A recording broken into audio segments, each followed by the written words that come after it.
اعوذ باللہ من الشیطان الرجیم، بسم اللہ الرحمن الرحیم۔ الم تر الی الذین خرجوا من دیارہم وهم الوف حذر الموت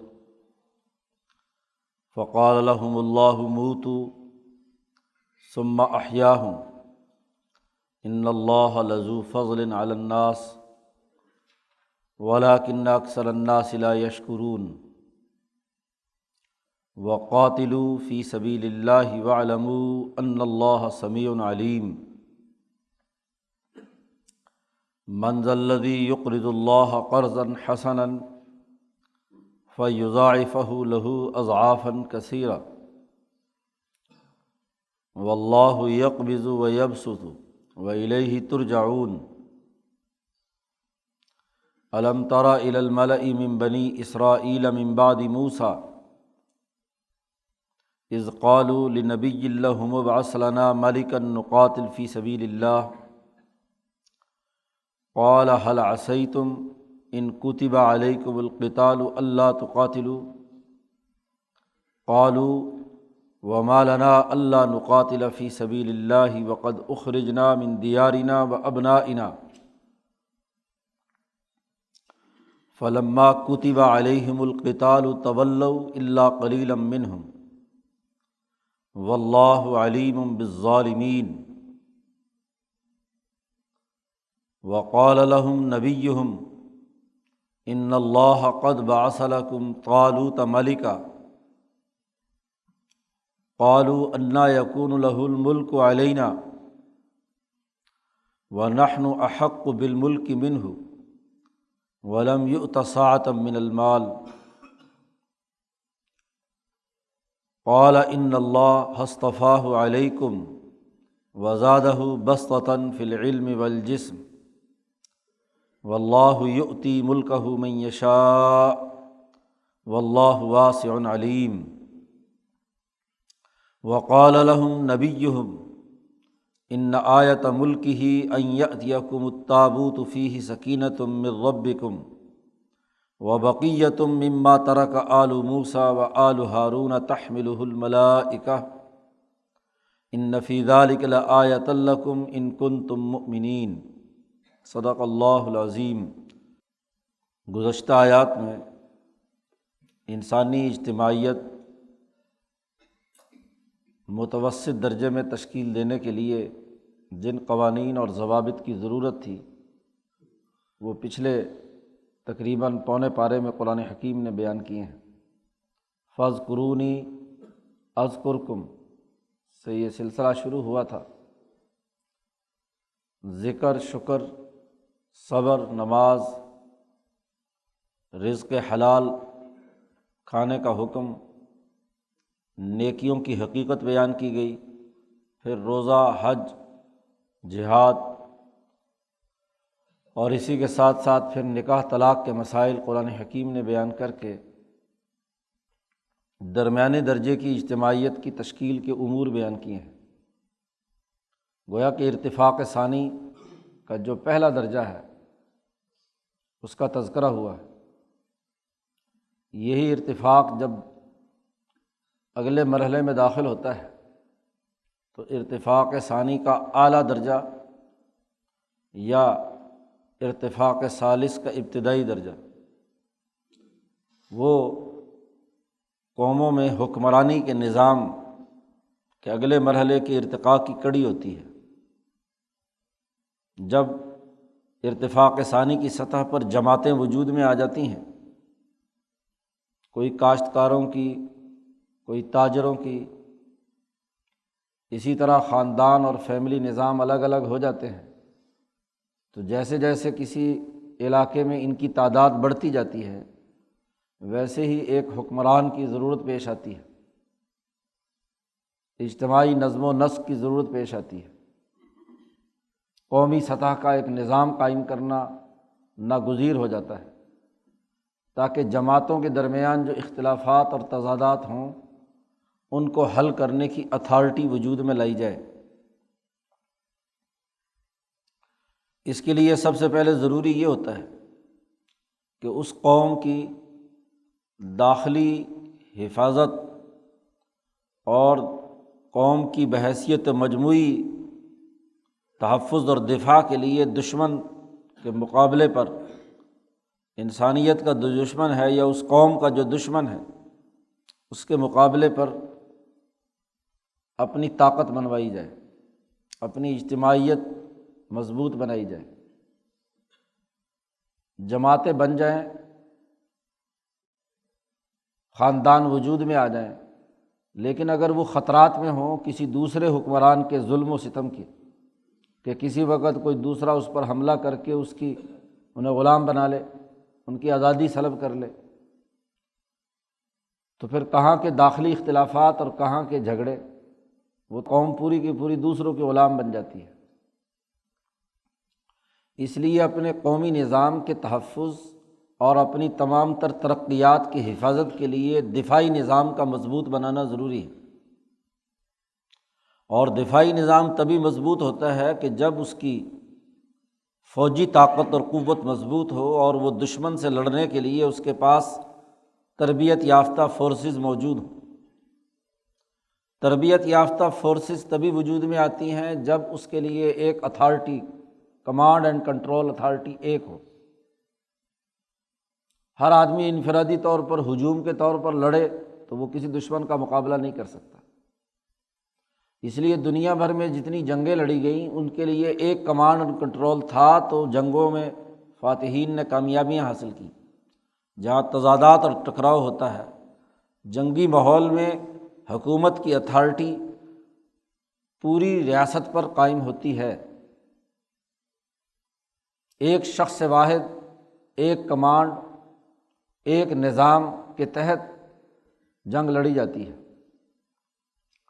قرآن حکیم نے یہاں قومی سطح کے نظام کی تشکیل کے لیے جس دفاعی نظام کی یا اقدامی کام کی، جنگی حکمت عملی کی، اور پھر اس کو کنٹرول کرنے والی سیاسی اتھارٹی کی جو ضرورت ہے، اسے یہاں بیان کیا ہے گزشتہ قوموں کے واقعات کے تناظر میں،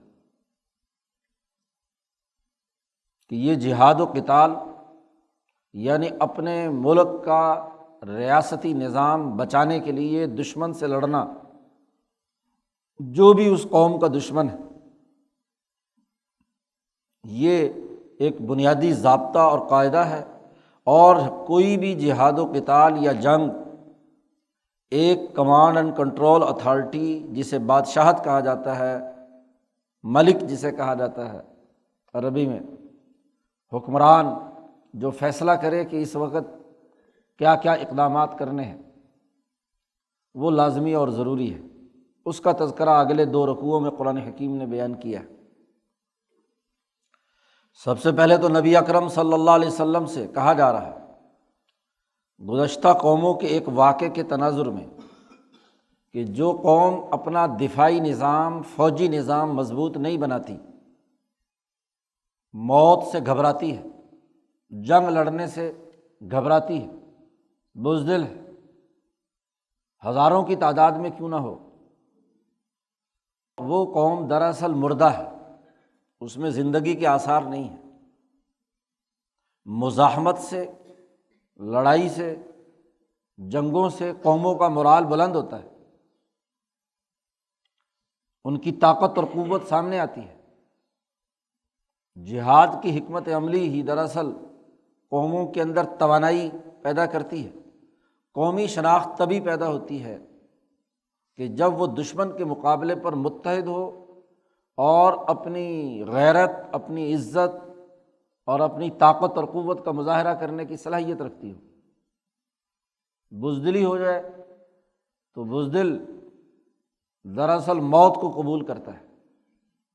مولانا سندھی فرماتے ہیں کہ قرآن حکیم کے مطالعے سے معلوم ہوتا ہے کہ جو لوگ موت قبول کرنے کی اہلیت نہیں رکھتے، وہ زندگی بھی نہیں پا سکتے، وہ دنیا کی زندگی ذلت کی حالت میں بسر کرنے پر مجبور ہوتے ہیں۔ نبی اکرم صلی اللہ علیہ وسلم سے پہلے ایک قوم کا تذکرہ کیا جا رہا ہے کہ ہزاروں آدمی تھے، ان سے کہا گیا کہ اپنے دفاع کا نظام بناؤ، جہاد کرو، قتال کرو، مقابلہ کرو دشمن کا۔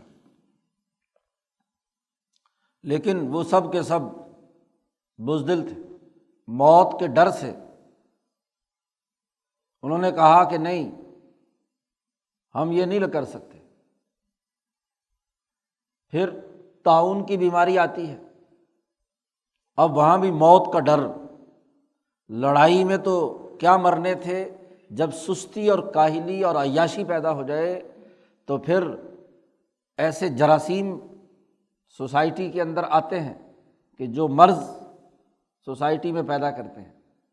طاعون کا مرض بھی دراصل انسانی کاہلی اور جنسی بے رہ روی اور مظالم اور گناہوں کے اور تعیشات کے نتائج ہوتے ہیں۔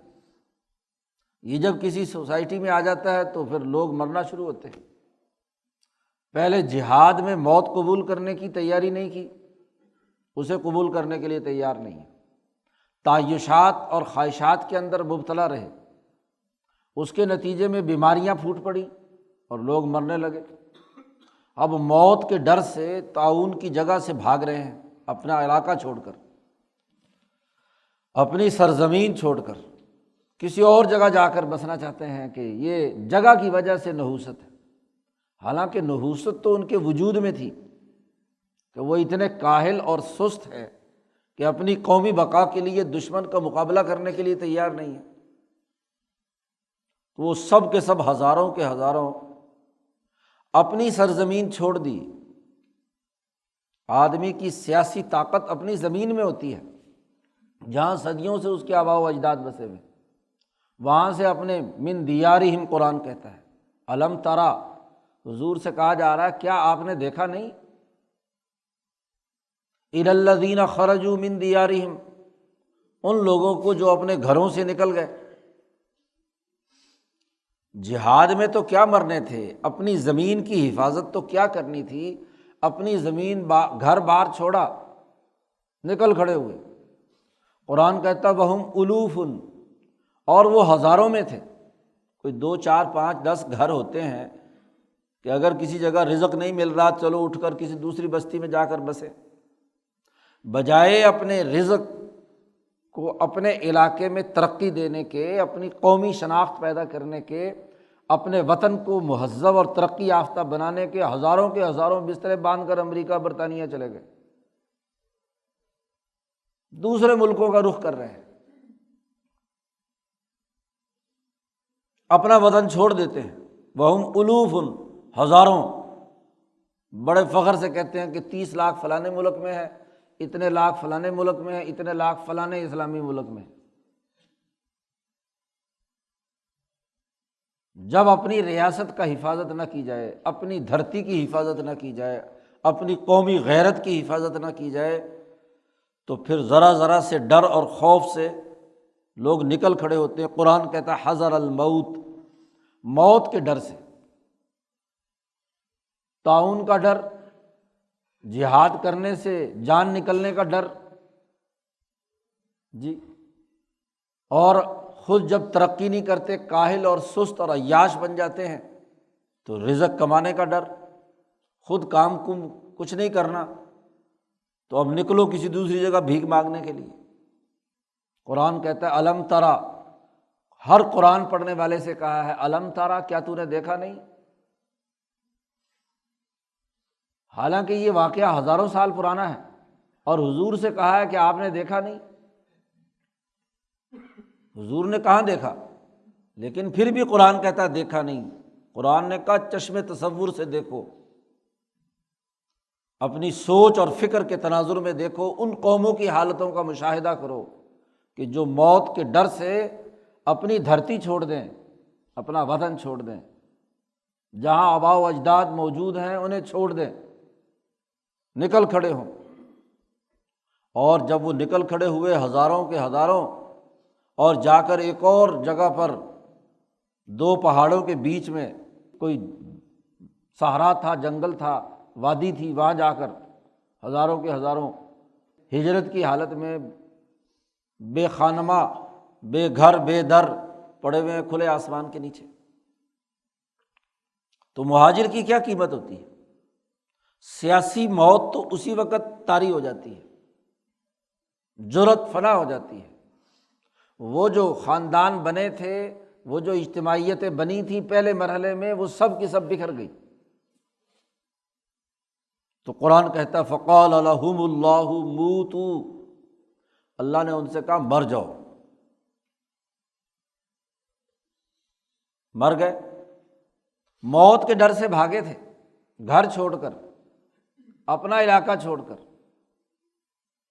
اپنی اجتماعیت چھوڑ کر، اپنی سوسائٹی چھوڑ کر، جہاد اور لڑائی سے بچ کر بھاگے تھے موت سے، اور آگے پھر موت کھڑی تھی۔ قرآن نے دوسری جگہ پر کہا اینما تکونوا یدرککم الموت ولو کنتم فی بروج مشیدہ۔ جہاد کا جہاں حکم بیان کیا ہے کہ تم جہاں بھی پہنچ جاؤ، اینما تکونوا، موت تمہارا پیچھا کر کے وہاں آ جائے گی۔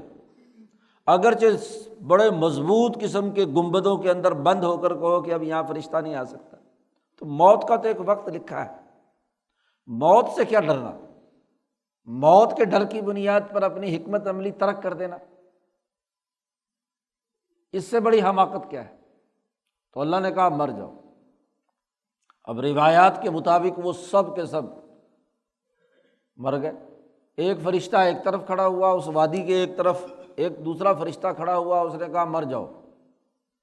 ایسی چیخ اور آواز نکالی تو لوگ بزدل ہو جاتے ہیں۔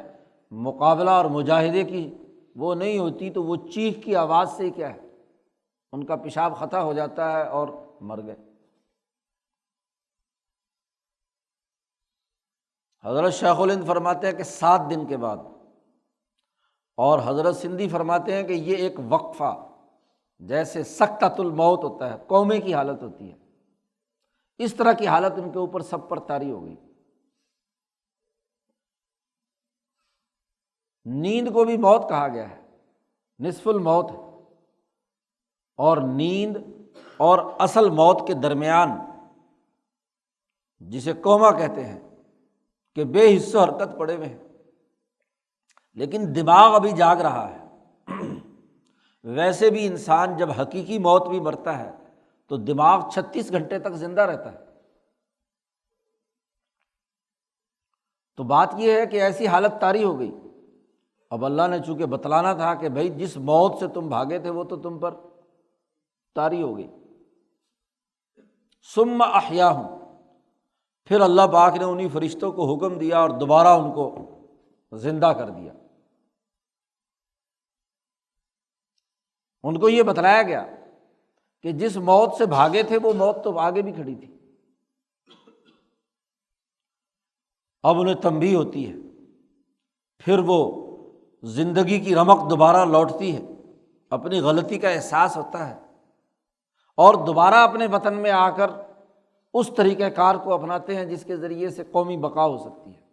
احیاء، سیاسی موت یا جسمانی موت جو بھی ہوئی اس سے سبق سیکھا، اور ثم احیاہم، پھر ان میں زندگی کی لہر دوڑی، غلطی پر تنبیہ ہوئی، اور دوبارہ انہوں نے اپنے آپ کو منظم کیا، فضیلت دی اللہ نے، پھر ان کی حکومت قائم ہوئی، نظام قائم ہوا، اجتماعیت قائم ہوئی۔ اسی کو اللہ نے کہا ان اللہ لذو فضل علی الناس، بے شک اللہ تعالیٰ لوگوں پر فضل کرنے والا ہے۔ اللہ تو فضل کرتا ہے کہ اپنی قومی بقا کے لیے جہاد کا راستہ اختیار کرو، دشمن کا مقابلہ کرو، اپنے قومی وقار کی حفاظت کرو، اپنا مورال بلند رکھو، اپنی اجتماعیت کو مضبوط بناؤ، اپنی خود مختاری پر کسی کو حملہ مت کرنے دو، تمہاری خود مختاری کو کوئی چیلنج نہ کرے۔ ان اللہ لذو فضل علی الناس ولکن اکثر الناس لا یشکرون، انسان میں بڑی صلاحیت ہے، بڑی فضیلت کی چیزیں ہیں، لیکن لوگوں کی اکثریت ایسی ہے کہ جو ان صلاحیتوں کو استعمال میں نہیں لاتی، شکر نہیں ادا کرتی۔ پیچھے شکر کی تعریف میں یہ بات واضح کی گئی تھی کہ جو نعمت انسان کو دی جائے، انسان اس نعمت کی قدر کرے، اور قدر اس کی یہ ہے کہ اسے استعمال میں لائے، اس سے تمام فائدے اٹھائے۔ اللہ نے انسان میں جو جرأت، ہمت، بہادری، جد و جہد، اپنی قومی نظام قائم کرنے کی صلاحیت اور استعداد دی ہے، اس فضیلت کو استعمال میں لائے۔ ذو فضل کہا ہے کہ اللہ بہت فضل کرنے والا ہے۔ جی پیچھے بنی اسرائیل کا جہاں تذکرہ ہوا تھا، یا بنی اسرائیل اذکروا نعمتی التی انعمت علیکم وانی فضلتکم، تمہیں میں نے فضیلت دی تھی۔ تو یہ فضیلت سیاسی، معاشی، فکری اور نظریاتی، نبوت کا نزول، انبیاء علیہ السلام بنائے، حکمران عطا کیے، یہی تو فضیلت تھی۔ تو اللہ تعالیٰ بہت فضل کرنے والا ہے، لیکن اکثر لوگ اپنی ان فضیلتوں، اپنی ان صلاحیتوں، اپنی ان مہارتوں کو استعمال میں نہیں لاتے اور اللہ کا شکر نہیں ادا کرتے، لا یشکرون۔ اسی لیے فوری طور پر یہ واقعہ بیان کر کے قرآن حکیم نے مسلمانوں کو حکم دیا ہے، قاتلوا فی سبیل اللہ، اللہ کے راستے میں قتال کرو، لڑائی لڑو، وَاعْلَمُوا، اور اچھی طرح جان لو کہ ان اللہ سمیع علیم، اللہ تعالیٰ سننے والا ہے، جاننے والا ہے۔ قوموں کی بقا جہاد اور قتال میں ہے، اپنی بقا کے لیے جد و جہد اور کوشش کرنے میں ہے۔ جو قوم اپنا دفاعی نظام مضبوط نہیں بناتی، دشمن کے مقابلے کی حکمت عملی تشکیل نہیں دیتی، وہ قوم باقی نہیں رہ سکتی۔ حضرت شیخ الہند رحمۃ اللہ علیہ نے فرمایا کہ اسی بات سے معلوم ہوا کہ انبیاء علیہم السلام دنیا میں قومی نظام کی تشکیل کے لیے جنگ اور جہاد جیسے عظیم کام کو ان پر لازمی قرار دیا گیا۔ اور یہ جو پروپیگنڈا کیا جاتا ہے کہ انبیاء محض نیکی پھیلانے کے لیے آتے ہیں، جنگ نہیں لڑتے، انبیاء جنگ لڑنے کے لیے بھی آتے ہیں، کفر سے، ظلم سے، انسان دشمنوں سے، شیطان کے زیر اثر سرمایہ پرستوں، جاگیرداروں، لٹیروں، وڈیروں اور حکمرانوں سے۔ گزشتہ انبیاء پر بھی یہ لازمی اور ضروری تھا، اس لیے یہاں دو ٹوک حکم دیا، قاتلو، امر، قتال کرو، لڑائی لڑو اللہ کے راستے میں، ذاتی خواہش نہ ہو، محض طبقاتی مفادات نہ ہو، محض کوئی دنیاوی لالچ اور خود غرضی نہ ہو، اللہ کے راستے میں، اللہ کے لیے اور اللہ کے دین کو غالب کرنے کے لیے، اپنی قومی بقا اور تحفظ کے لیے لڑائی لڑو، قتال کرو۔ اور جہاد و قتال میں جہاں جان کی قربانی دینی پڑتی ہے، موت قبول کرنے کا عزم کرنا پڑتا ہے، وہاں مال بھی خرچ کرنا پڑتا ہے، لڑائیاں اور جنگیں بغیر پیسوں کے نہیں ہوتی۔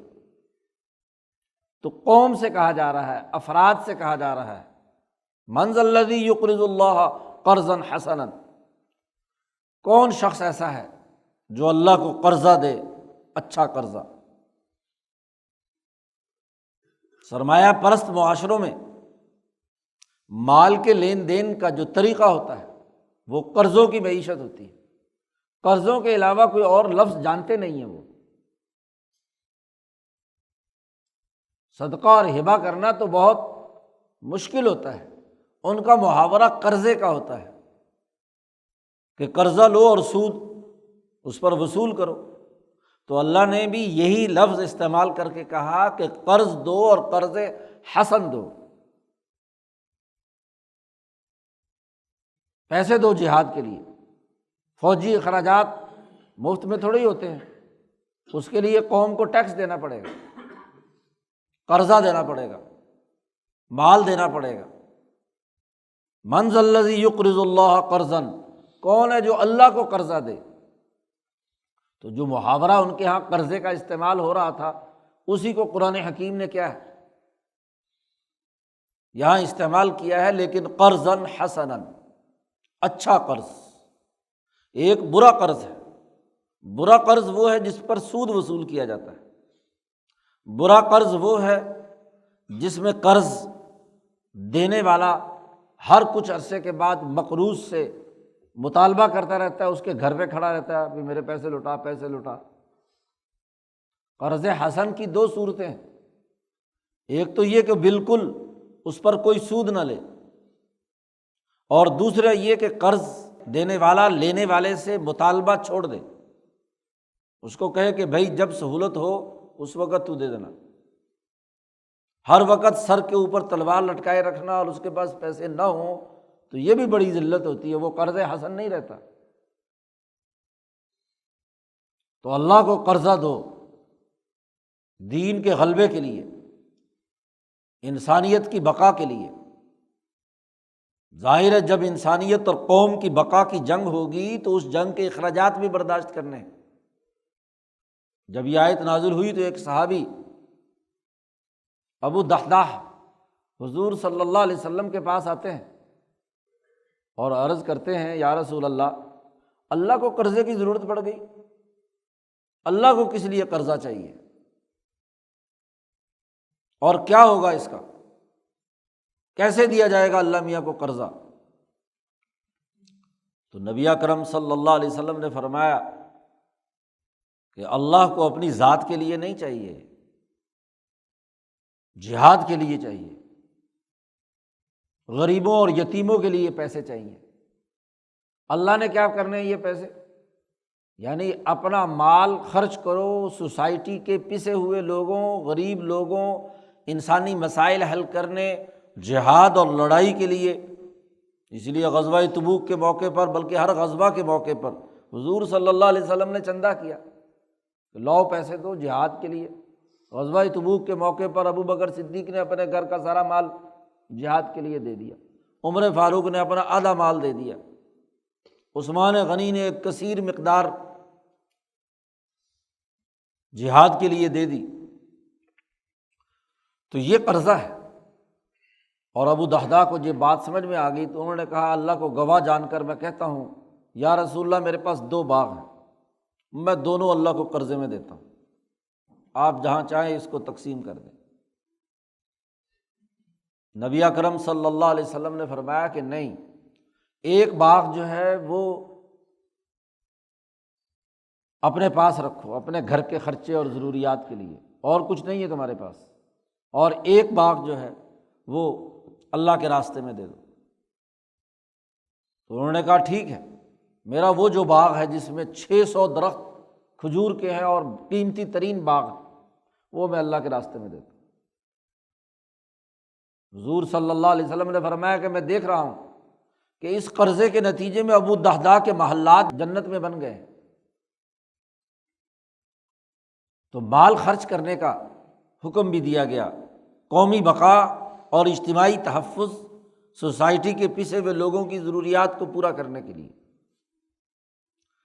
فَيُضَاعِفَهُ لَهُ أَضْعَافًا كَثِيرًا، جو اللہ کو قرض حسن دے گا اس کو دگنا تگنا چوگنا اضعافاً کثیرہ 70 گنا زیادہ اللہ تعالیٰ اس کو دے گا۔ حضور نے فرمایا اس نے 600 درختوں کا باغ دیا ہے، اس کو 70 گنا سے آپ ضرب لگا لو کہ کتنے محلات اور کتنے باغات اس کے لگ گئے ہیں وہاں جنت میں۔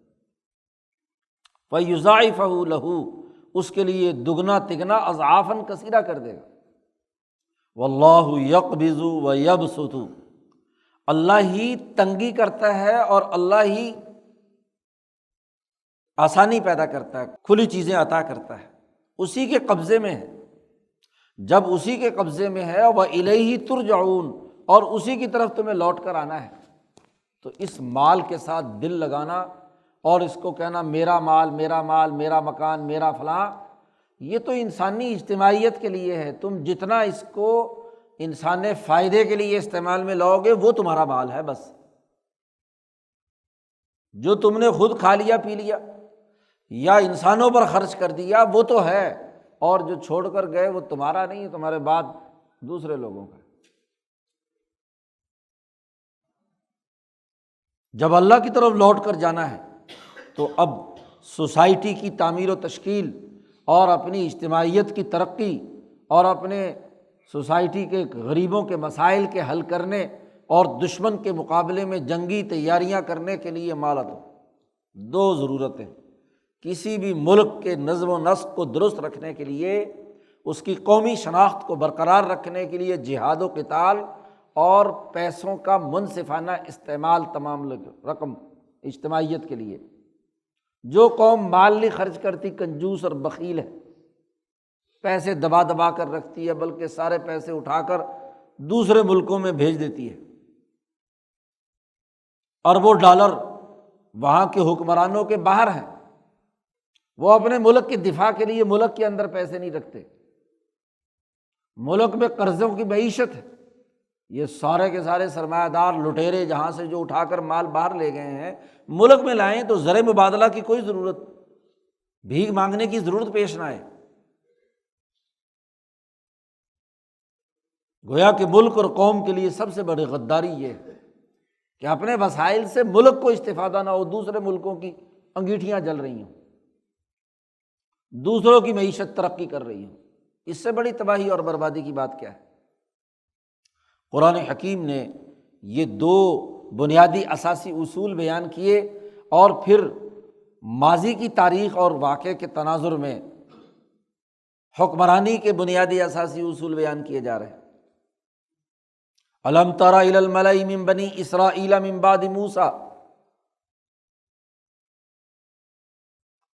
ہر قرآن پڑھنے والے سے کہا، نبی اکرم صلی اللہ علیہ وسلم کے واسطے سے، کیا تو نے دیکھا نہیں الی الملأ، بنی اسرائیل کی ایک جماعت جو موسیٰ علیہ السلام کے بعد آئی تھی۔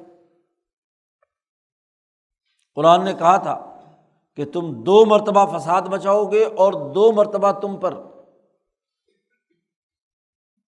اللہ تعالیٰ اپنے بندوں کو مسلط کر کے تمہیں سزا دے گا۔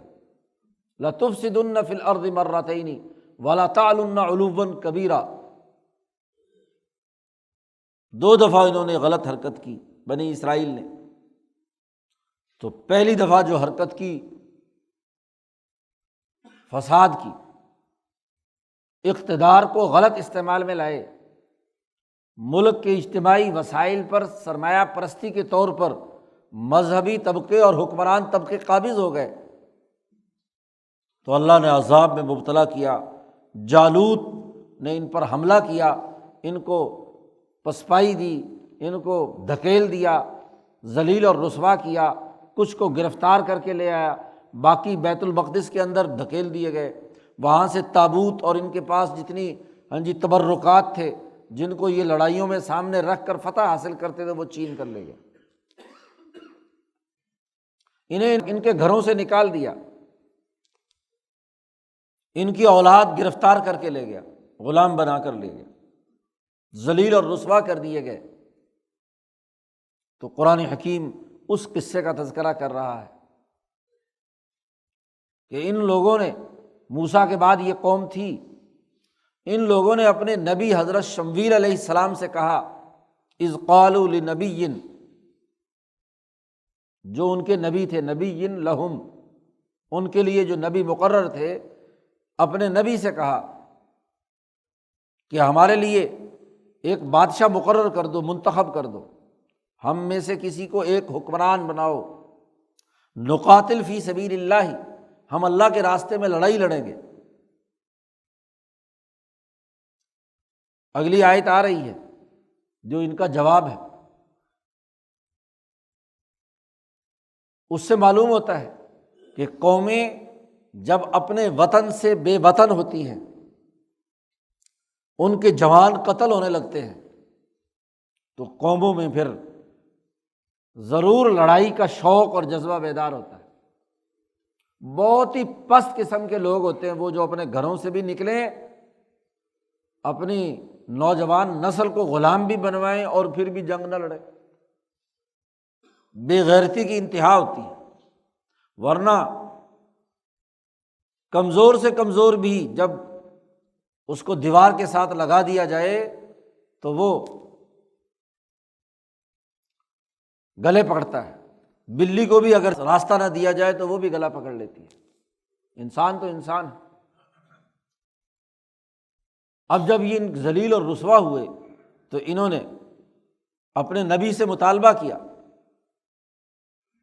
کہ ہمارے لیے ایک بادشاہ اور حکمران مقرر کرو، نقاتل فی سبیل اللہ، ہم اللہ کے راستے میں قتال کریں گے، لڑائی لڑیں گے۔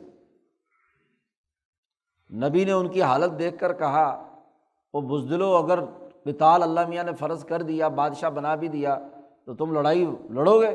لگتا نہیں کہ تم لڑائی لڑو گے۔ حل عصیتم ان کتب علیکم القتال اللہ تقاتلوا، رسول نے کہا کیا تم سے بھی یہ توقع ہے کہ اگر حکم ہو تم کو لڑائی کا تو تم اس وقت نہ لڑو؟ اب تو بڑے زور و شور سے کہتے کہ نہیں جی اب ہم ضرور لڑیں گے، لیکن اگر اللہ نے جہاد فرض کر دیا اور حکمران بنا دیا، تمہارا کمانڈر ان چیف مقرر کر دیا لڑنے کے لیے، تو تم پھر مکر جاؤ۔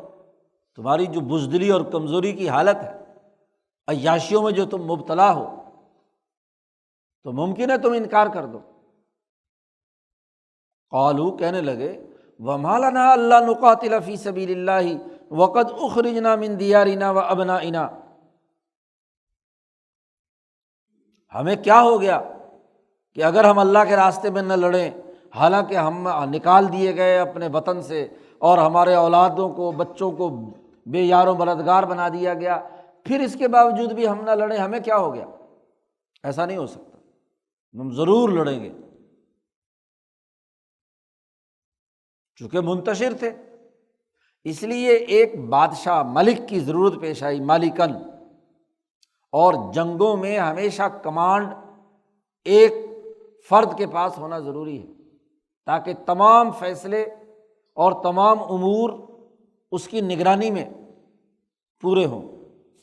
کئی حکمران ہو، کئی فیصلہ ساز ہو، قوم انتشار کی حالت میں ہو، تو وہ جنگ کیا خاک لڑے گی؟ ٹھیک ہے، گویا کہ ان کے اندر غیرت جاگی اور نبی سے مطالبہ کر رہے ہیں کہ ہمارے لیے ایک حکمران سپہ سالار مقرر کرو۔ فلما کتب علیہم القتال، جب ان پر جہاد اور قتال فرض کر دیا گیا تو تولوا، پشت پھیر کے بھاگ گئے، پھر گئے۔ الا قلیلا منہم، بہت تھوڑے سے لوگ تھے جنہوں نے یہ جہاد و قتال اور دشمن سے مقابلے کے لیے اپنے آپ کو تیار کیا۔ باقی سارے واز کہنے لگے امن ہونا چاہیے جی، امن ہونا چاہیے، لڑنی نہیں چاہیے جی، لڑائی نہیں ہونی چاہیے۔ تولوا، سب فکر، جہاد کے منکرین میدان میں آ گئے، انہوں نے کہا اب جہاد کی ضرورت نہیں ہے جی، بس اب تو صلح صفائی ہونی چاہیے، یہ ہونا چاہیے، وہ ہونا چاہیے۔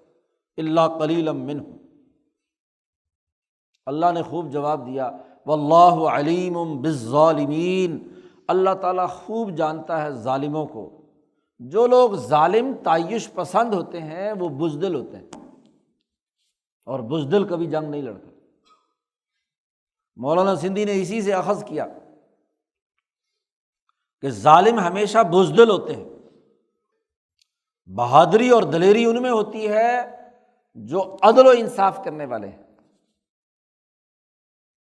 جن میں عدل کا جذبہ ہوتا ہے، باقی انسانوں کو ساتھ لے کر چلنے کا معاملہ ہوتا ہے۔ جو عدل و انصاف کے خوگر ہوتے ہیں ان میں دلیری ہوتی ہے، اور جو ظالم ہوگا اپنی قوم پر ظلم کرے، لوٹ مار کرے، پیسے بٹور کر لے جائے، ملکوں پر قرضے چڑھائے، انسانی حقوق پامال کرے، وہ سب بزدل ہوتے ہیں، فوراً ہتھیار ڈال دیں۔ کیوں کہ جنگ ہوگی تو پھر ان کے مفادات پر زد پڑے گی، انہیں جان قربان کرنی پڑے گی، لڑائی کرنی پڑے گی، پھر ایمرجنسی نافذ ہوتی ہے، پھر ان کے مالداروں سے پیسے نکالوانے پڑتے ہیں، تو انہیں خوف ہوتا ہے کہ جنگ ہوگی، لڑائی ہوگی، جہاد ہوگا تو ہمیں پیسے بھی دینے پڑیں گے اور فرنٹ پہ جا کے لڑنا بھی پڑے گا۔ لیکن سامراجی جنگیں جو پچھلے 150-200 سال سے ہیں، ان میں ان سرمایہ داروں نے اور لٹیروں نے طریقہ کار بنا لیا جنگ کو کہ غریبوں کو اور کمزوروں کو آگے میدان میں لاؤ، ان کو چارے کے طور پر استعمال کرو، خود پیچھے محفوظ رہو۔ یعنی اس جنگ کا نقصان بھی انہی عوام پر ڈال دیتے ہیں، اور جنگ کا ڈنڈ بھی انہی مظلوم قوموں پر ڈال دیتے ہیں کہ لو جنگ کا خرچہ دو۔ عراق کی جنگ کا خرچہ امریکہ نے وصول کیا، کویت کی جنگ کا خرچہ سعودی عرب سے وصول کیا، افغانستان کی جنگ کا خرچہ سعودی عرب اور دوسرے مسلمان ملکوں سے وصول کیا، شام کی جنگ کے خرچے قطر کا بازو مروڑ کر لے لیے۔ تو سامراجی حربہ ہے، جنگیں بھی مسلط کریں اور وسائل بھی کیا ہے ان کے لوٹ لیں، ان پر قبضہ کر لیں۔ تو ظالم بزدل ہوتا ہے، وہ کبھی بھی جنگ لڑنے کے لیے تیار نہیں ہوتا، کیونکہ اس کا ظلم کا پورا ماحول، عیاشی اور مفادات کا پورا ماحول ٹوٹتا ہے۔ واللہ علیم بالظالمین۔ جہاد فرض کر دیا گیا، اور جب جہاد فرض کیا گیا تو اس کے لیے ایک سپہ سالار اور ایک حکمران کی ضرورت پیش آئی، جو ان کا نظم و نسق قائم کر کے دشمن کے مقابلے پر میدان میں جائے۔ وقال لهم نبیہم، جہاد کی فرضیت کے ساتھ ہی ان کے نبی نے ان سے کہا، ان اللہ قد بعث لکم طالوت ملکا، بے شک اللہ تعالیٰ نے تمہارے لیے مقرر کر دیا ہے طالوت کو حکمران۔ ظالم بزدل ہوتے ہیں، جنگ سے جان چراتے ہیں۔ تو جتنے بنی اسرائیل کے وہ بڑے بڑے چودھری اور مالا اور مترف تھے، وہ تو خود ظالم تھے، جہاد سے جان چھڑانا چاہتے تھے۔ ان میں سے کسی ایک کو سربراہ مقرر کر دیا تو جنگ جیت لی بس۔ پھر وہی مفاد پرست عیاش، ملک اور قوم کے وسائل لوٹنے والے لوگوں کو ہی اگر کمانڈر ان چیف مقرر کر دیا جائے تو وہ کیا کریں گے؟ وہی حکمران بن جائے تو لڑائی کیا خاک کریں گے، بلکہ وہ اس جنگ میں سے اپنے مفادات کے پکوڑے تلیں گے، اپنے ہی مفادات اٹھائیں گے۔ اس لیے اللہ پاک نے بنی اسرائیل میں ایک بہادر، دلیر، صاحب علم و شعور لیکن مالی وسائل نہیں رکھنے والا ایک غریب نوجوان اٹھایا۔ اللہ نے کہا یہ تمہارا بادشاہ ہے طالوت۔ بڑے محنتی اور غریب آدمی تھے، پیسے ویسے نہیں تھے، کوئی خاندانی نسلی بادشاہت ان کی خاندان میں نہیں تھی۔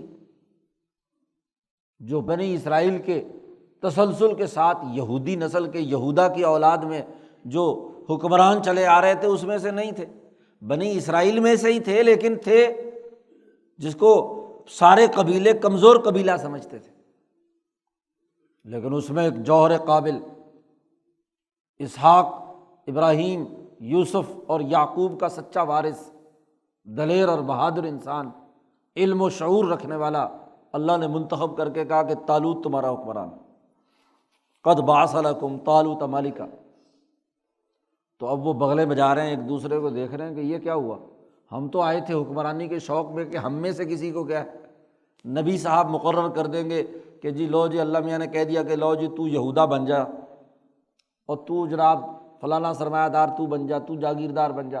تو جن میں یہ حکومت رہی ہے ان میں سے ہمارا خیال تھا کہ اسی میں سے کوئی حکمران بنا دیا جائے گا، یہ غریبوں کا بچہ اٹھا کر لا کر ہمارے اوپر حکمران بنا دیا، یہ کیسے ہو سکتا ہے؟ کہنے لگے قالوا انا یکون لہ الملک علینا، کیوں کر ہو سکتی ہے اس کی حکومت ہم پر، غریب آدمی ہے۔ نحن احق بالملک منہ، ہم زیادہ مستحق ہیں حکمرانی کے اس سے، ہمیں پتہ ہے کہ حکومت کیسے چلائی جاتی ہے، بیوروکریسی کو کیسے کنٹرول کیا جاتا ہے، یہ تو ناتجربہ کار ہے، ایسے ان کا کیا کام ہے حکومت چلانا۔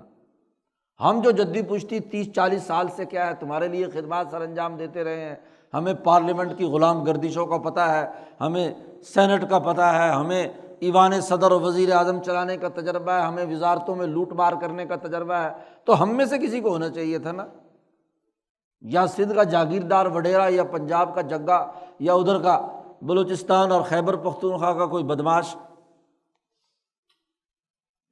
نحن احق بالملک منہ، اور پھر اے نبی کیسا یہ حکمران ہو سکتا ہے، اس کا تو بینک بیلنس ہی کوئی نہیں ہے، ولم یؤت سعۃ من المال، اس کے پاس تو مال کی وسعت ہی نہیں ہے، پیسے ہی نہیں ہے اس کے پاس، ہمارا ڈیٹا نکال کر دیکھو ہم اربوں خربوں کے مالک ہیں، فلاں فلاں جگہ پر ہمارے اتنے پیسے ہیں، اربوں خربوں ہمارے اکاؤنٹ میں ہیں، تو ہمارے پاس پیسے بہت ہیں۔ تو حکمرانی کے لیے یہی دو چیزیں چاہیے نا، کہ پیچھے نسلی تجربہ ہو اور مال و دولت خوب ہو۔ اب ذاتی مال و دولت کو، وہ بھی قوم کو لوٹ کر بنایا گیا، ظالم تھے وہ بھی، چوری ڈاکے اور کرپشن کا بنا ہوا، اس پر فخر کر رہے ہیں۔ پورا پورا نقشہ قرآن نے کھینچ دیا۔ اور دوسری طرف ہم 70-80 سال سے، بلکہ اس سے پہلے 100-200 سال سے انگریزوں کی خدمت گار رہے ہیں، نسلی پشتی ہم حکومت کرنے کی ہماری عادت نہیں۔ یہ غریب آدمی نیچے سے اٹھا کر لا کر اس کو حکمران بنا دیا، کیسے؟ انا یکون لہ الملک، کیسے اس کے لیے بادشاہت اور حکمرانی ہو سکتی ہے؟ قال، نبی نے کہا ان سے کہ دیکھو، ان اللہ اصطفاہ علیکم، بے شک اللہ تعالیٰ نے اس کو منتخب کیا ہے تم پر، اور یہ انتخاب صحیح میرٹ پر ہوا ہے۔ کیا؟ وزادہ بسطۃ فی العلم والجسم، اللہ نے اس کے اندر دو باتوں کا اضافہ کیا ہے، اس کے اندر صلاحیتیں فراخی کے ساتھ، وسعت کے ساتھ، علم میں اور جسم میں۔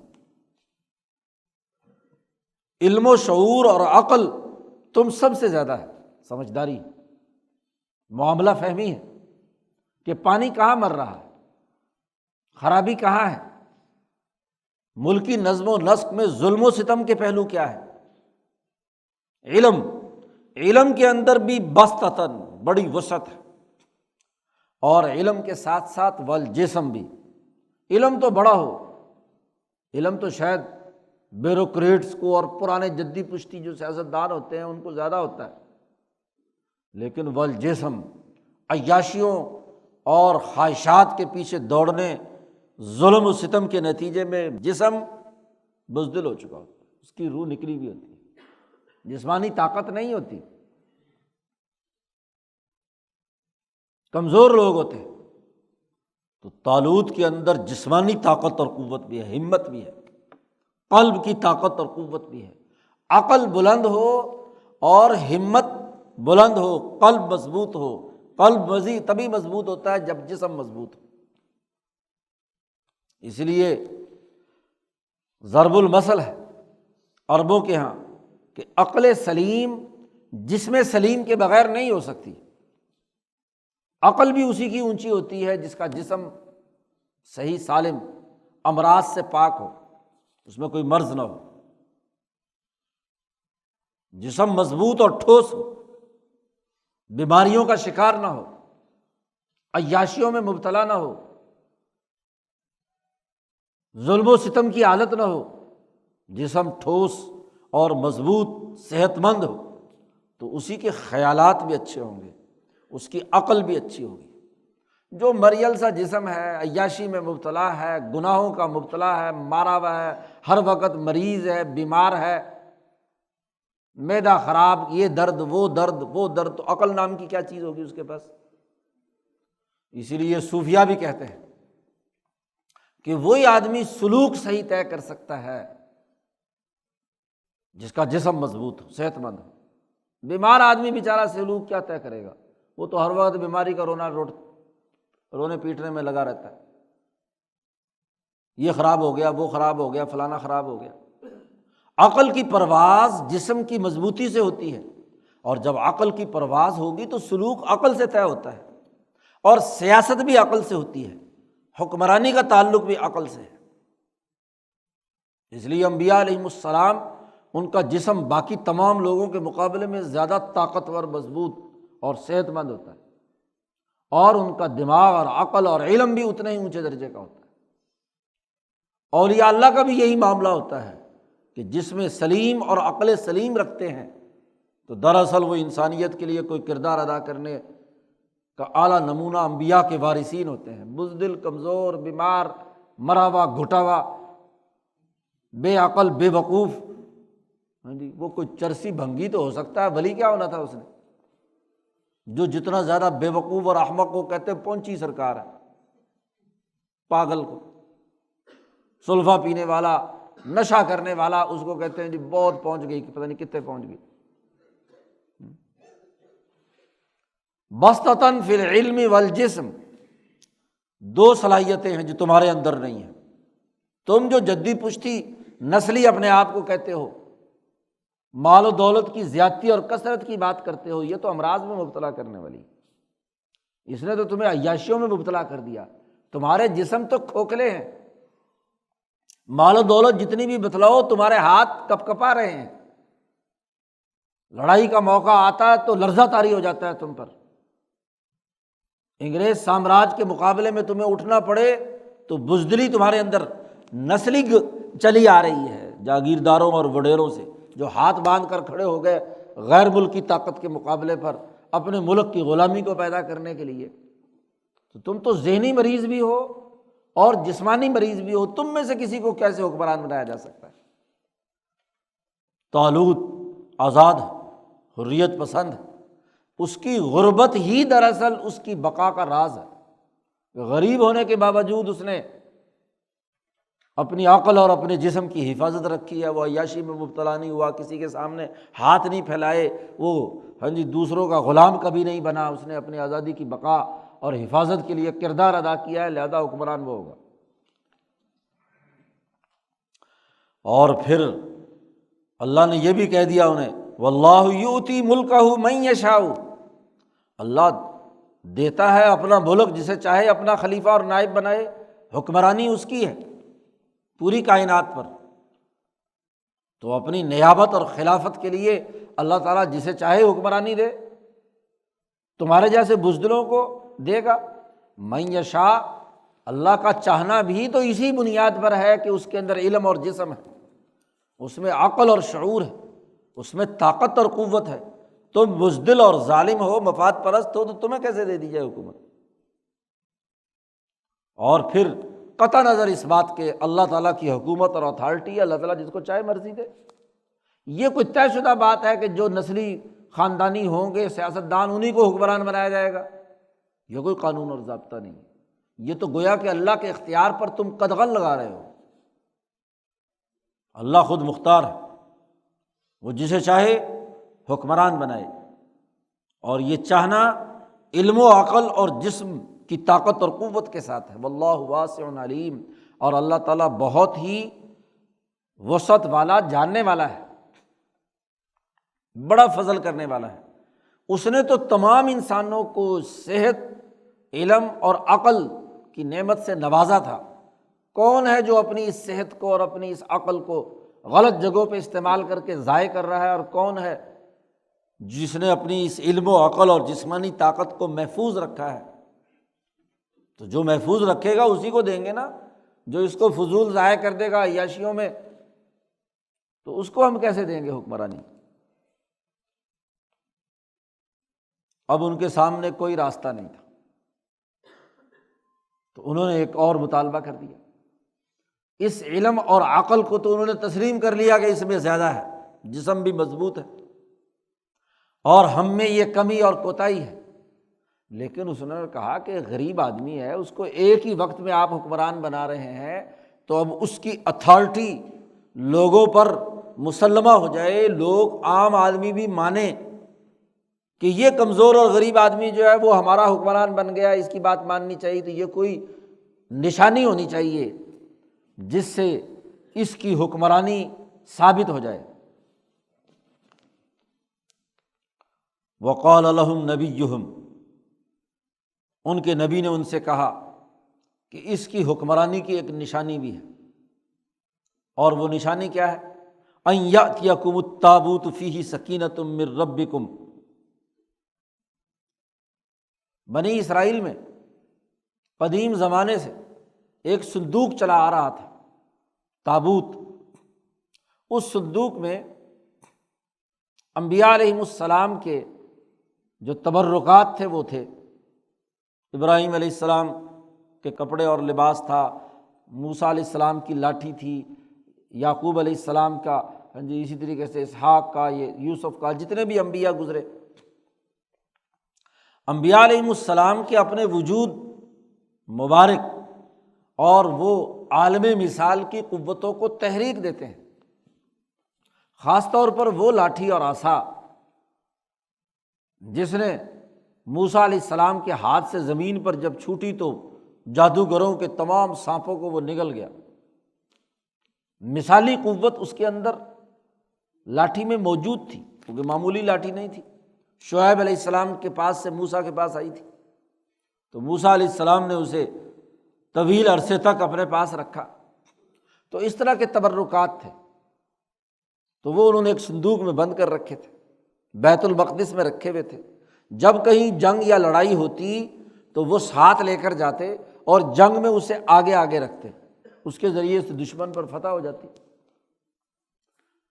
لیکن یہ فتح تبھی ہوتی جب خود کوئی کام کریں گے تو وہ برکت آئے گی، خود کچھ نہ کریں اور صرف صندوق ہی آگے، صندوق لڑے گا۔ تو یہ جو جالوت سے لڑائی لڑ رہے تھے تو اس وقت بھی یہ صندوق انہوں نے اپنے آگے آگے رکھا ہوا تھا، خود بزدل ہو گئے تھے عیاشی میں، اور پھر بس اس تبرک پر کہ جی یہ داتا صاحب سے آیا ہے تو ضرور فتح ہو جائے گی، بس یہ صندوق آیا ہے انبیاء کا، بس یہ خود بخود لڑے گا اور کامیابی ہو جائے گی۔ تو لڑائی کیا، لڑائی تو تمہارے زور بازو نے لڑنی تھی۔ تو جنگ ہوئی اور اس میں یہ شکست کھا کر بھاگے، تابوت بھی چھوڑا ہے، وہ جالوت اٹھا کر لے گیا۔ اس نے کہا یہ جو جس تابوت پر یہ بھروسہ کر رہے ہیں یہی ان سے چھین لو۔ تو تابوت جالوت کے قبضے میں چلا گیا۔ اس کی وجہ سے یہ مزید پریشان کہ جس پر تکیہ تھا، جس کے بل بوتے پر سارے کام کرتے تھے، وہ بھی سارا تابوت بھی کیا دشمن کے قبضے میں چلا گیا۔ تو وہ رسم بھی گئی، خود لڑنے کی صلاحیت نہیں، بزدل ہے، اور جس کے سہارے پر یہ کچھ نہ کچھ ہمت کرتے تھے وہ بھی سہارا بھی ختم ہو گیا۔ تو بڑے پریشان، تو پوری قوم پریشان۔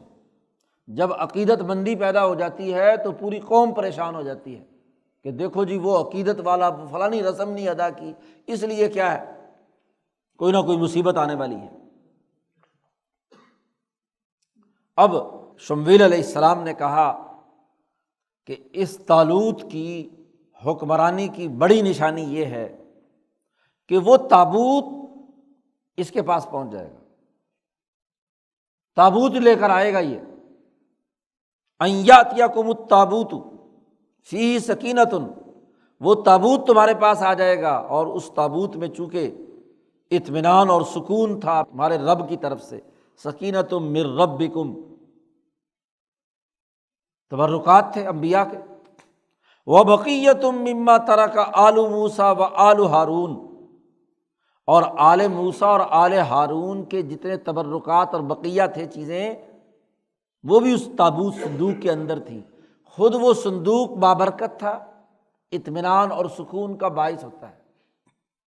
دیکھو جب انسان کسی چیز کے ساتھ عقیدت اختیار کر لیتا ہے تو نفسیاتی طور پر جب بھی وہ اس کی طرف متوجہ ہوتا ہے تو اسے ایک سکون ملتا ہے، حتیٰ کہ ایک غیر مسلم کسی پتھر کے سامنے جا کر سر جھکا کر کھڑا ہو جائے اور اس کو تھوڑا سا سکون ملے اور پھر وہ اس کو عادت بنا لے تو گویا کہ وہ سمجھتا ہے کہ پتھر سے ہی سکینہ بی بی نازل ہو رہی ہے۔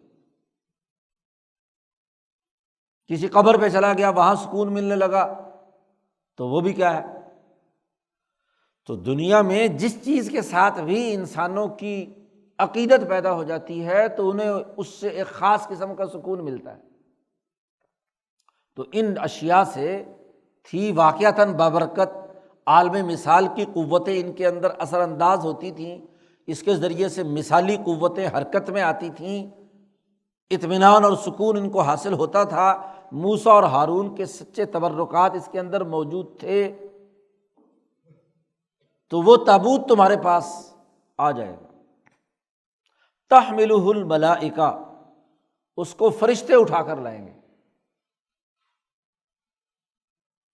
نبی نے نشانی بتلائی، اب ہوا کیا، اس کے اسباب بنتے ہیں، قبض و بسط اور احالہ، الہام جو شاہ ولی اللہ صاحب نے اللہ کے کمالات میں بیان کیا ہے۔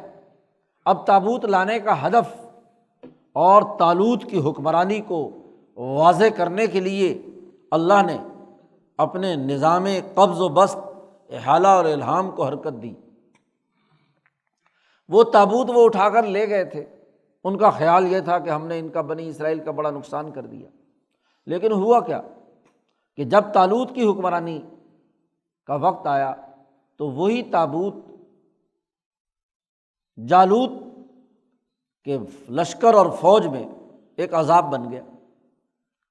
وہ اس طرح سے کہ ان کے اپنے کرتوتوں اور خرابیوں کی وجہ سے اور انبیاء کے ان تبرکات کو ناجائز طور پر قبضہ کرنے کے نتیجے میں ان کے اندر بیماریاں اور وبائیں پھیلنا شروع ہو گئی۔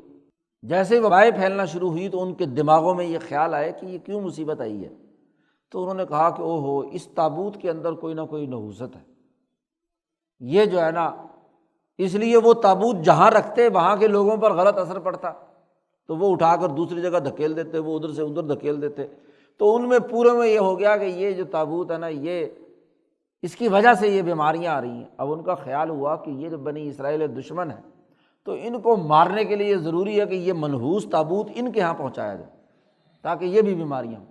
قومیں جب توہمات کا شکار ہوتی ہیں تو پھر وہ اس طرح کی حرکتیں شروع کر دیتی ہیں۔ اب انہوں نے ایک چھکڑا لیا، 2 بیل جوڑے اور تابوت اس کے اوپر رکھ کر ان کو جانوروں کو ہانک دیا کہ جاؤ۔ تورات میں اس کی تفصیل یہ ہے کہ وہ جانوروں پر ہانک دیا کہ بنی اسرائیل کی طرف چلا جائے۔ قرآن حکیم کہتا ہے تحملہ الملائکہ، اس کو فرشتے لے کر آئے، فرشتے انہیں پہنچایا۔ تو مولانا سندھی کہتے ہیں ان میں تضاد کی کیا بات ہے؟ یہاں مفسرین کہتے ہیں دیکھو جی بنی اسرائیلی کہتے ہیں کہ جی جانور اور چھکڑا لے کر آیا، اور یہاں جو ہے نا قرآن میں آیا ہے فرشتے لے کر آئے۔ تو مولانا سندھی نے کہا اس میں جھگڑے کی کیا بات ہے؟ شاہ صاحب نے کہا ہے کہ جب اللہ نے کوئی کام کرنا ہوتا ہے تو ملائے سافل کے فرشتوں کو حکم دیتا ہے کہ وہ جانوروں، انسانوں اور تمام چیزوں میں الہام ڈال کر ان کو مجبور کریں کہ وہ یہ کام کریں۔ بظاہر وہ کام جانور کر رہا ہوتا ہے، جانور کو کہا جاتا ہے کہ اس بندے کو سینگ مارو، تو جو اللہ کو مطلوب ہے سزا دینے کی وہ سینگ مار دیتا ہے۔ اب بظاہر تو جانور کے مارنے سے مرا، لیکن اصل میں تو پیچھے کون ہے؟ فرشتہ۔ تو اس میں تضاد کی کوئی بات نہیں، فرشتوں نے کام کیا جو اس کا ایک تو انبیاء نبی بیان کر رہے ہیں تو اس لیے وہ منسوب کدھر کر رہے ہیں؟ فرشتے کی طرف۔ اور انہوں نے تورات میں اپنی طرف سے جو بات بیان کی ہے وہ جانوروں کی طرف کے 2 بیل لے کر آئے۔ بہرحال وہ جناب وہاں سے جالوت کے لشکر سے نکلتا ہے اور رات کو آ کر طالوت کے گھر پہنچ جاتا ہے۔ وہ دونوں جانور آ کر وہ یا فرشتے لا کر وہاں طالوت کے گھر میں رکھتے ہیں۔ اب ایک غریب آدمی کا گھر، وہاں جناب تابوت پہنچ گیا تو کیا ہے، مورال بلند ہو گیا نا۔ پوری قوم میں صبح کو خبر ملی کہ جناب وہ تابوت جو ہمارا گم شدہ تھا، جس کی برکت سے ہم جنگیں لڑتے تھے، وہ طالوت کے گھر میں پہنچ گیا۔ تو ظاہر ہے کہ اب مرکزیت کس کو حاصل ہو گئی؟ طالوت کو۔ جب بھی ایسا کوئی کام کیا جائے، دشمن کی کوئی چیز چھین کر لے آؤ تو بلے بلے ہو جاتی ہے کہ نہیں؟ جیسے آج کل پاکستانی بلے بلے کر رہے ہیں، شور مچا رہے ہیں۔ تو طالوت جو ہے اس کے گھر میں وہ آ گئی تو یہ بہت بڑی نشانی تھی۔ ان فی ذالک لآیۃ لکم ان کنتم مؤمنین، بے شک اس میں بڑی نشانی ہے تمہارے لیے، ان کنتم مؤمنین، اگر تم ایمان لانے والے ہو۔ یہ پورا واقعہ اس لیے بیان کیا ہے مسلمانوں کے سامنے کہ اس نشانی پر غور و فکر کرو، یعنی ایسے ہی تمہیں بھی جہاد کرنا ہے، قتال کرنا ہے، اپنا حکومت قائم کرنی ہے، مالک بنانا ہے، ملک بنانا ہے، اجتماعیت تشکیل دینی ہے۔ مدینے میں مدنی صورت ہے تو مدینے والوں کے سامنے حکومت کی پوری نقشہ بندی کی جا رہی ہے کہ یہ حکومت لازمی اور ضروری ہے اور انبیاء کا کام ہے۔ یہاں حکمرانی کا تقرر اور حکومتی معاملات بھی دین الہی کا حصہ ہیں، یہ نہیں کہ اس کو دنیا داری قرار دے کر چھوڑ دیا جائے۔ اور یہ جہاد و قتال اور دشمن کا مقابلہ کرنا، وسائل جمع کرنا، اجتماعی ترقی اور اس کے لیے غزوات کے لیے، یہ اس میں تمہارے لیے بڑی نشانی ہے۔ سوچو، غور و فکر کرو۔ قرآن کا انداز و اسلوب یہ ہے کہ جو چیز مشکل ہوتی ہے لوگوں میں، اس کو کسی واقعے کے ضمن میں، تاریخ کے ضمن میں سمجھاتا ہے تاکہ سمجھنا آسان ہو جائے۔ کسی عملی واقعے کے تناظر میں اس بات کو سمجھایا جائے تو سمجھنا بہت آسان ہوتا ہے۔ تو پورا واقعہ بیان کرنے کے بعد کہا تمہارے لیے بڑی نشانیاں ہیں، ان کنتم مومنین، اگر تم مسلمان ہو، اللہ پر ایمان رکھتے ہو، اس کی حکمرانی مانتے ہو، تو اپنی حکومت کے دو بنیادی تقاضے، اپنا دفاعی نظام مضبوط بناؤ، جہاد و قتال کے عمل کو مضبوط بناؤ، اور مالی وسائل اللہ کے راستے میں خرچ کرنے کے لیے مال خرچ کرو اور اس کی اجتماعیت تشکیل دو۔ موت کے ڈر سے، جہاد سے مت بچو، فقر اور غربت کے ڈر سے مال خرچ کرنے سے مت رکو، بلکہ دونوں طاقتوں اور قوتوں کو جمع کر کے اپنی اجتماعی شناخت، اپنے وقار کی حفاظت کے لیے جد و جہد اور کوشش کرو۔ یہ اس رکوع میں قرآن حکیم نے بیان کیا ہے۔ اب آگے جو لڑائی ہوئی ہے اور مقابلہ ہوا ہے اس کی تفصیلات اگلے رکوع میں آ رہی ہیں۔ اللہ تعالیٰ قرآن حکیم سمجھنے اور عمل کرنے کی توفیق عطا فرمائے۔ اللہم صلی اللہ۔